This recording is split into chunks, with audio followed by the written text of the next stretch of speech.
All right, let's play a game, shall we? I'll take the Twitter handle in the description box below. Ask you guys to give me some questions, and then you respond. Send your questions to me. And then I come on to YouTube and I answer those questions. Sounds like fun, doesn't it? You want to get nuts? All right, let's get nuts. It's Q&A time. It's the first Q&A of 2021. Hip, hip, hooray. Now, a lot of questions to get through, so we are going to go ahead and get started. At Mickey Mouse Braun starts us off by asking, what are your expectations for Green Bay in this year's playoffs? Do you think they get to the Super Bowl? I think they certainly should be the favorites to get to the Super Bowl from the NFC. That said, I could certainly also see them getting beaten, whether that's a New Orleans or a Seattle or a Tampa Bay. Like, there's not one team that I think is so clearly head and shoulders above the rest in the NFC. But right now, the favorite has to be Green Bay. I'll take Aaron Rodgers. Pissed off, peeved off Aaron Rodgers. Braden Smith, 14. Who is the GOAT of journeyman quarterbacks? Earl Morrall. This is a guy that was a league MVP, if I remember correctly, with a 68 Colts team that didn't have Johnny Unitas. Took them to a Super Bowl. And then you talk about the 72 Dolphins. He stepped in for an injured Brian Griese and was an instrumental part in that team on their 14-0 regular season, 17-0 undefeated championship season. So when you think about journeyman quarterbacks, like, he was a journeyman, backup for vast majority of his career, but when he needed to step up, he stepped up in a big, big way. So I would go Earl Morrall. And do you think Kamala Harris will have a Dick Cheney level of power and say in what the administration does? I certainly expect her to be on the higher end in terms of vice presidential power. I don't know if it'll quite go to dictator Cheney levels, but maybe it does. We all know how that worked out for the country when we had him as the VP. Oh, Christ almighty. Antonius Johnso 4 asks, should NFL teams be worried about drafting Justin Fields because the last bunch of Ohio State quarterbacks did not fare well in the league, i.e. Haskins, JT, Cardale Jones, Braxton Miller, Terrell Pryor? Well, wasn't Braxton Miller just drafted to play wide receiver all along? It is a fair question. It's a similar question we've had for years with the USC quarterbacks. I think it is more important to look at the skills that those players have and how they translate to the league more so than it is the school. Now, it used to not be so much like that. I would say, like, hey, you don't want USC quarterbacks or wide receivers. You don't want Michigan wide receivers. But I think you got to look at the individual talent and how they translate and be a little wary sometimes of those systems. But what can happen is if you focus too much on the system and where they come from, you could end up with a situation where the Jeff Tedford quarterbacks ended up getting devalued, and as a result, Aaron Rodgers goes 24th instead of 1st in that 2005 NFL draft, and the rest is history. So you got to be careful with that. I understand, his performance in the national championship semifinal round certainly should put some of those concerns to bed, but I think you look more at the prospect and see how those skills translate or don't. Blackspace 999 asks, who can you realistically see the Bears targeting at quarterback if Pace and Nagy stay but Mitch doesn't? I think the premise of your question is flawed, honestly, because if Pace and Nagy are retained, then they would have to think that Mitch's turnaround at the end of the year was instrumental in them doing so. So I fully would expect them to place a transition tag or something on Mitch and bring him back in 2021. So I think the question itself, the premise is flawed. If Pace and Nagy are back, how couldn't Mitch be back at that point? You know what I mean? Because if you're saying, well, those two come back, but Mitch has to go, well, then what's the difference? Why would he be gone, but those two get to remain? I don't get it. Chicago Bears rocks. I don't feel it's worth drafting a first-round QB at our draft position. A later round, yes. Is our future QB in next year's draft? I think there are two different questions. Is he there in next year's draft? Yes. Will this team take him? Probably not. You're probably going to see a focus on offensive line, specifically tackle, wide receiver, something along those lines.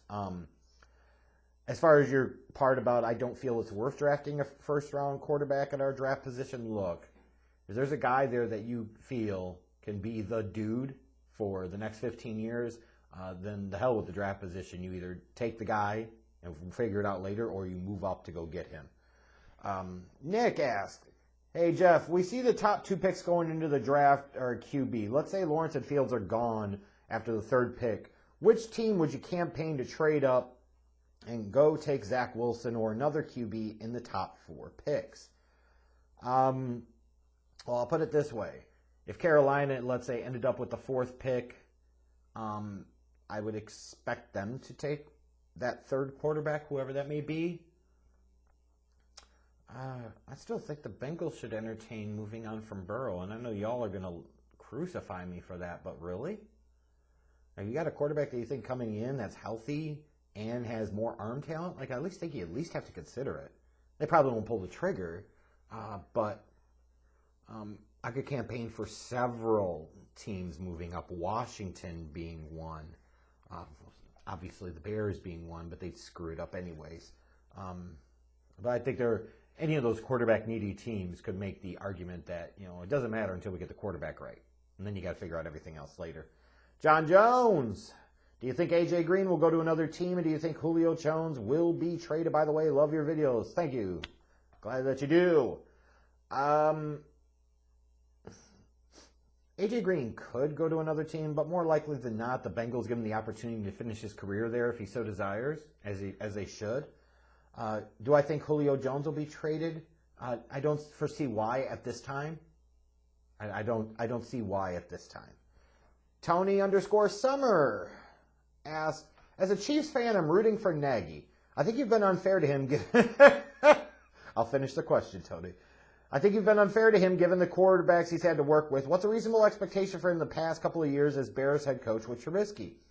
I think you look at the past few weeks, and, for those that, I'll give them a little bit of the benefit of the doubt, for those fans that are buying into the Mitch renaissance, it's not taking a guy who is one type of quarterback and trying to make him another. Like, you can't look at Matt Nagy and look at him and think he's some type of offensive genius. He's not. The whole notion, the whole name of the game is to customize and tailor your offense around your quarterback's strengths and specifically to mask their weaknesses. And Matt Nagy did neither. This is also the same guy that was so desperate to move on from Mitch. He was looking for an excuse, and he went to Nick Foles, and it didn't work. And there's not a lot to defend here for Nagy. And for those culture warriors that are going to sit there and say, well, he's a culture guy. He's like a Mike Tomlin. Yeah, Mike Tomlin wins a whole hell of a lot more. Granted, he also had Big Ben for all those years. That's fair as well. But you're defending the culture a guy creates for an 8-7 team that at one point in time lost 6 games in a row. Right? You know what I mean? Like, come on. Let's see here. Chicago Bear Rocks follows us up by asking, are the Bears too much in their heads when it comes to Green Bay? Somewhat, yes, but the reality is the Packers have owned them so badly for almost the past 3 decades. It's bound to happen. Benjamin Scott J2. Which QB would you choose the Bears have as their starting quarterback? Granted, they didn't take a rookie. Matt Ryan, Matthew Stafford, even though you said Stanford. I want to hear more about this Matthew Stanford. This is interesting. And Gardner Minshew.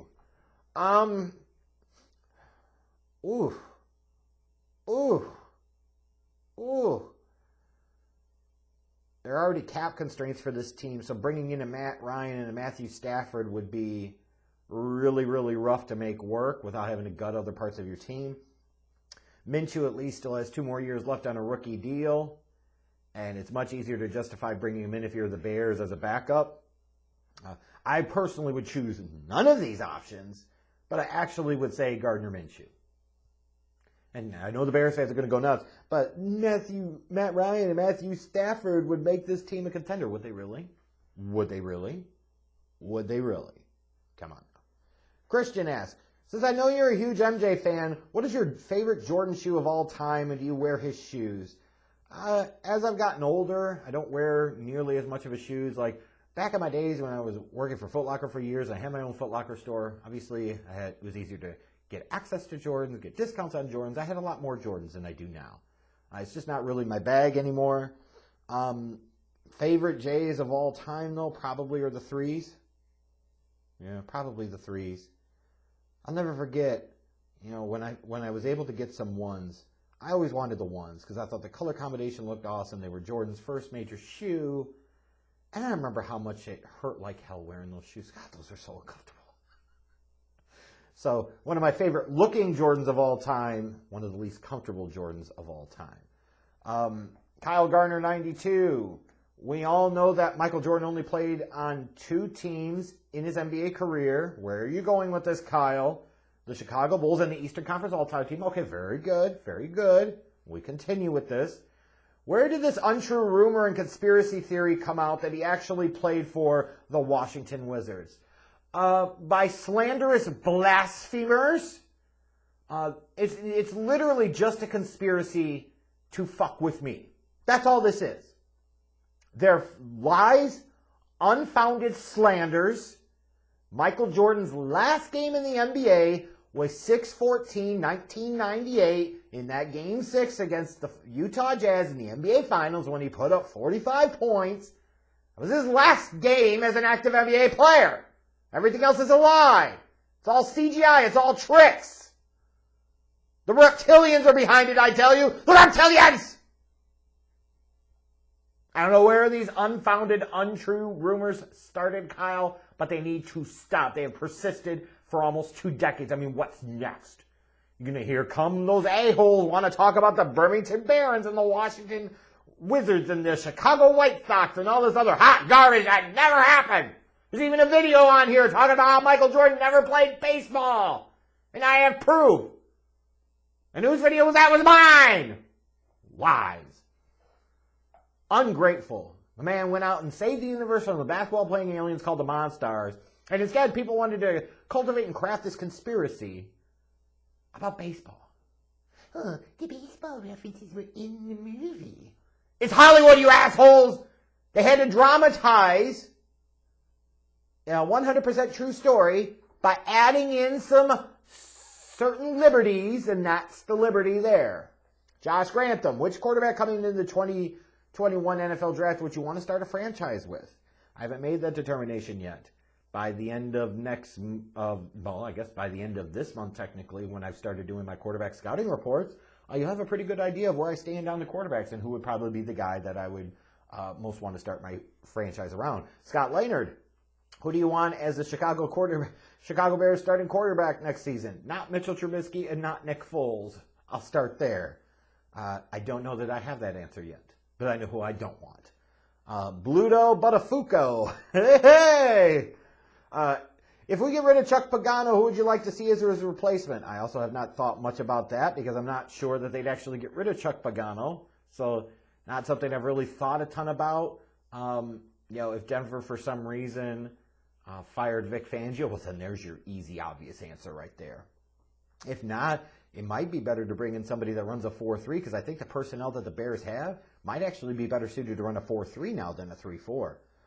Johnson is Lovely asks, what would be a worse outcome for the NFC division in your opinion by the time the Super Bowl happens? I'm assuming the conference. The Bears sneak into the playoffs and fail upwards to that's not happening, so let's not even entertain it. Anyone from the NFC least failing upwards to a Super Bowl, that's also not happening.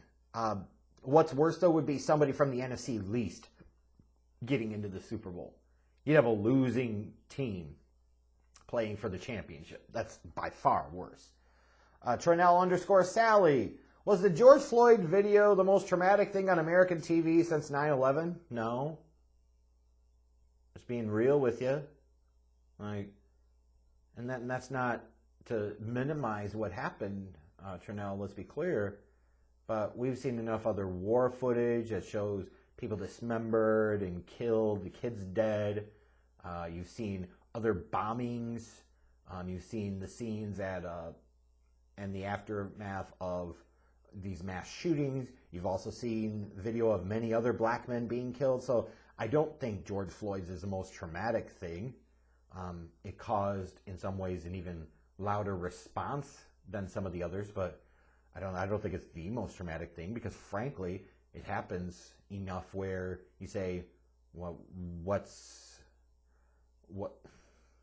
it happens so often, or happens often enough that you almost become desensitized to it. Like you can't even, Instead of it being the true like aberration or fluke thing that happens, now you get to the point that you can't even name everybody that it's happened to. You know, like, but how was this more traumatic than, let's say, Philando Castile or Eric Garner? You know, any of those? Just asking. Lord_JCW, who was a player on the Bears you didn't like before but grew to like later, and vice versa? Players that I didn't used to like admittedly, back in the day, I wasn't huge on Thomas Jones when they signed him in 2004. I'm like, they already have Anthony Thomas. Why do they have him? And then by the end of that 2004 season, I said, I don't want them to draft Cedric Benson. Those dummies better stay away from Cedric Benson because Thomas Jones is that dude. And then John Tate. You know, my friend Jarrell and I used to make fun of John Tate, but by God, when it came Super Bowl time and he shut down Dwight Freeney and Robert Mathis, he was dominant. He was dominant. I never made fun of John Tate ever again.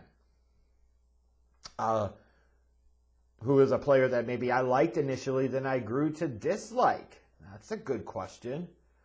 Kevin White, because the mother effer just couldn't stay healthy. Like, this is a guy that I was beating the table for. This is a guy that I was very high on. I was very happy when the team drafted him. He was a total bust.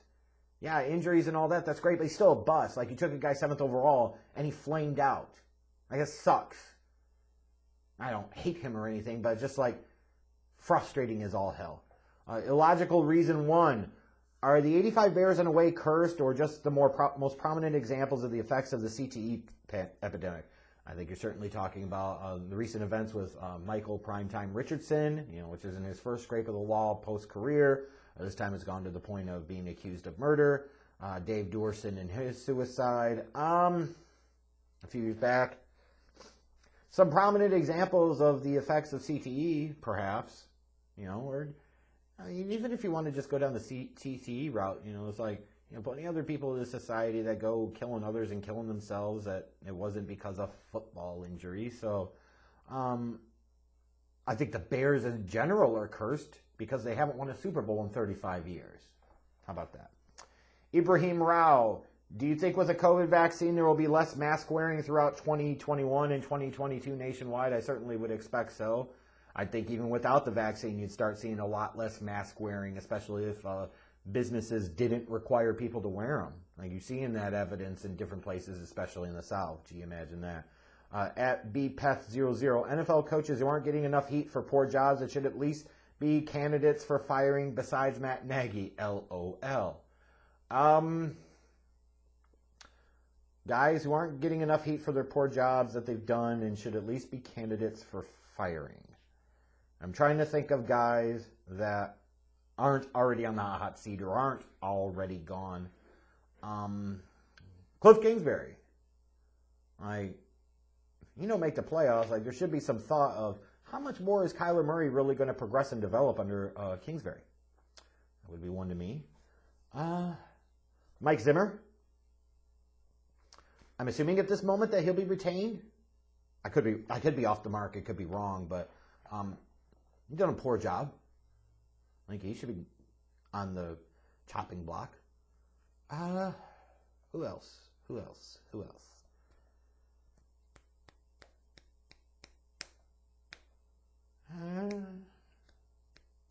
all I can think of right now. I'm sure there's one or two others. I mean, John Gruden obviously deserves a shit ton of heat. Yes, he does, but they've also got so much tied up into him, it's not really worth talking about because he's going to be back. You know what I mean? _ Keys 10. Thoughts on Senator Holly from Missouri contesting the Electoral College? Can I pass on that one? Like, here's what I don't understand about that logic. Like, ignore your own affiliations for a second. Do we just get to pick and choose now which results we like? Is that what this is? You know, look, perfect example. Like, are you going to say that votes in a certain state that went for other Republican candidates on down ticket, but went for Biden on the presidential race? Are you going to say that these votes count, but this part of the ballot does not? Like, come on, man. As far as, are there discrepancies? I'm sure there are. And I'm sure the far-right loons have plenty of conspiracy theories about many of them. And there probably are a couple of small, isolated incidents that are somewhat valid. and the rest that are completely crazy that you could sit there and talk till kingdom effing come about how that's not true and it's not going to matter. You know, I mean, if we want to open that Pandora's box, you know, I've seen people post about some of the irregularities in the Kentucky election with Mitch McConnell, and you know what? There probably are irregularities. I don't doubt it. But then I would also say, you know, when you run somebody like Mayonnaise McGrath against Moscow Mitch, you deserve to get your clocks clean. And this whole notion of being a rigged election, like if you couldn't see this coming throughout the entire year of 2020, then you are really dumb. And yes, maybe in 2021, I should get away from calling people that, but sometimes you got to call it what it is. Like, you've got to be really fucking stupid if you couldn't see this coming from a mile away. Like, you're going to discredit the Postal Service and you're going to try and impact them. You're going to sit there and talk about how it's a rigged election, and no matter what happens, like, you know, Trump is a master chess player and a master troll, and, you know, a lot of his supporters are just too dumb to see that. Or worse, they see it and they don't care, and I'm not sure which one it is, frankly. I would assume quite a bit of it is the first one. But this whole thing about contesting the Electoral College, like, it's just dumb. It's not going to work. It's not founded on any shreds of reality. Like, is this what it's always going to be from now on? Like, the same folks that want to try and sit there and complain about snowflakes and the pussification of America are the same ones that are supporting a whiny, insecure, spoiled brat. And none of it makes any fucking sense. So, it's stupid, Keith. That's what it is. It's fucking stupid. And it'll waste everybody's time. They know better. Mike Schmidt _ 007. What are the Eagles' number one priority going into the offseason? Number one, seeing if they can find somebody to take Carson Wentz's contract. Go with Jalen Hurts, and then build around him. But number one priority is make their decision who's the quarterback they want to keep. I'm assuming it's going to be Jalen Hurts at this point, so Carson Wentz got to go. At PFF _ Rain, we are aware of your deep love for Chicago sports teams. Bears, Bulls, Northwestern. Wait, the frick have I ever said anything about Northwestern? Northwestern? Northwestern? Huh? Anyways, have you become a fan of any of the college or pro teams closer to Richmond while living there? On like a secondary basis, VCU basketball. That's about it, though. But that's really like a secondary basis. Let's see here. Andy Rich. Was the Mac trade a bad one in hindsight? Yes. Yeah, got to admit when it was. And neither one of those teams won, by the way. It's one thing to get picks and clear salary off the books. But for the Raiders fans that want to brag about it, like, you haven't made the playoffs since you dumped him. And some of the players that you took in return were questionable here. So the Bears certainly aren't big winners in this, but they could at least maybe argue that, hey, they could potentially make the playoffs for the second time in 3 years with Khalil Mack. I would say that makes them much bigger winners than the Oakland, now Las Vegas Raiders. But I think it was a bad deal for both teams in hindsight, personally. Peter Jedra. You seem to be very harsh on Anthony Lynn because he deserves it. I'm not defending Lynn here. Yes, you are. But if we bash head coaches for wasting quarterbacks, shouldn't Herbert's more than promising start be on Lynn as well? Same Anthony Lynn that decided that he took one look at his team and looked at Herbert and said, I want to start Tyrod Taylor to start the year? Really? You want to give Anthony Lynn credit for that? Really? He thought Tyrod Taylor was better. And it's not just about that decision, although that should be enough to quantify why he should be gone. Like, Chargers doing the old Chargers stuff of the past, losing games they're in position to win and should win. The special teams botches this year have been completely atrocious. No, he should be gone. Nice try defending Anthony Lynn through the back door. NDL the King MOJ. Is Devin Hester a Hall of Famer? Yeah, I think so. Universally thought of as the greatest return man of all time. Certainly not somebody I'm going to be beating the table for him being a first ballot inductee. I wonder how it will how it will go with him, but is he a Hall of Famer? Yes. Fix that, Tisa. Do you have any concerns with Trevor Lawrence's ability in big game situations after losing to both Burrow last year and Fields last night? Does he still deserve to be the number 1 pick in the draft? I think it's fair to bring up some of those concerns, but then you're also talking about he went up against, a juggernaut of an LSU team last year, and Ohio State was on a mission this year, and Fields had a great night, so need to do a deeper dive on what's happened in those games against Trevor Lawrence before I really say that. And I say that to say, like, when you're watching the games in real time, that can skew your perspective. And it can create really dangerous and damaging narratives, and you don't always want to trust what you see initially. You got to dive deeper. At this moment, like based off a body of work, in theory, he deserves to be the number 1 pick in this year's draft. But I'll let you know what I think about him and the other quarterbacks coming up later this month. Adam Williams, what can WWE? No, we don't answer wrestling questions. That's why you go follow OTRS Central on Twitter. And then you post my questions about wrestling there. This is for sports and life and politics. Sam Volpe, do you think the Bears should take a look at Dwayne Haskins during the offseason? Master Havoc asking about Trump's attempts to turn over the election. I've already kind of given my thoughts to that. You should have been able to see this coming. Like, Grandpa Sleepy Joe, what is it? Everybody eat your vegetables ass could have sat there and won a Reagan-style victory versus Mondale in 84 type of thing, and he still would have sat there and claimed the election was rigged. So it's predictable. You knew this was coming. If you didn't see this coming, I don't know what's wrong with you. Beautiful Joe, the Peyton Manning, Tom Brady, pure pocket passer era is clearly over. You can't move. You won't get drafted high. Do you think of 1998 Peyton was frozen in time until now? Would he be a first-round pick? Oh yeah. No, I still think he would go number 1 overall. I do. Like the advanced mental intellect he had for the position, the feel he had for the position, the command he had for the position, like his accuracy, decision making, he had a kind of a rough rookie year for those 98 Colts. Those 98 Colts are pretty bad, but would he still be a first round pick? Yes. And I still think he would be the number 1 quarterback taken, even over Trevor Lawrence. Sure, there would be concerns about the inability to move, but it's Peyton, so yeah. Let's see here. Temporary Cardinals fan. Do you agree the Bears have the worst fan base in the NFL? Never seen a more delusional fan base, and 80% of the fans love mediocrity. If you took out Bears and referenced Cowboys, I would say, what's the difference between the two? Oh, I think the worst fan base is the Cowboys by far. They walk around like their shit doesn't stink, talking about a bunch of championships that happened now 2.5 decades ago. Y'all are the Chicago Bears of the South, and without nearly as good of a resume, and you've wasted great quarterbacks.